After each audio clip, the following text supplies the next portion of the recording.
come to Latvia and to hold crusades.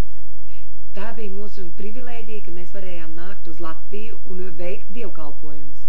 And God moved in a mighty way when we were in the sports hall. Un Dieva ceļi bija jauki. Tas notika viss sporta pilī. And also in Beth Palace. Un Vefa kultūras pilī.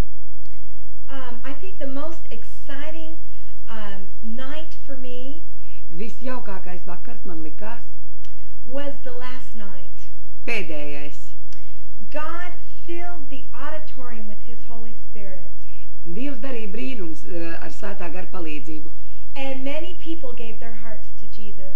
Un ļoti daudz cilvēku atdeva savas sirds Jēzum Kristum.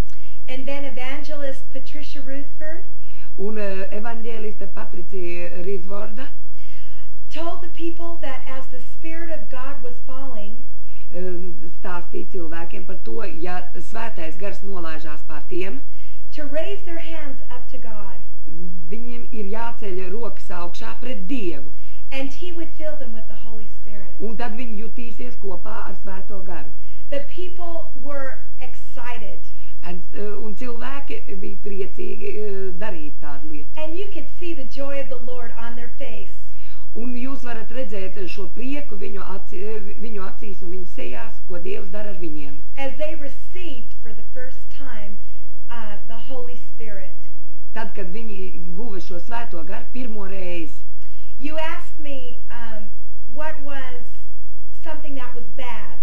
Jūs uzdevāt jautājumu, vai bija kaut kas nesevišķi labs. And the only thing that I could think that is wrong Un vienīgā lieta, kas man likās varbūt ne īsti pareiza, is that we have to leave tomorrow to go back to America.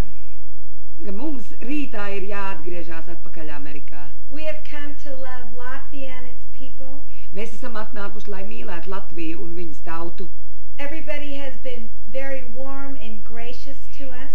Visi pret mums ir bijuši ļoti mīļi un ļoti augstsirdīgi. And they have been a mighty blessing to our lives. Un mēs jutām Dieva svētību pār mūsu dzīvēm.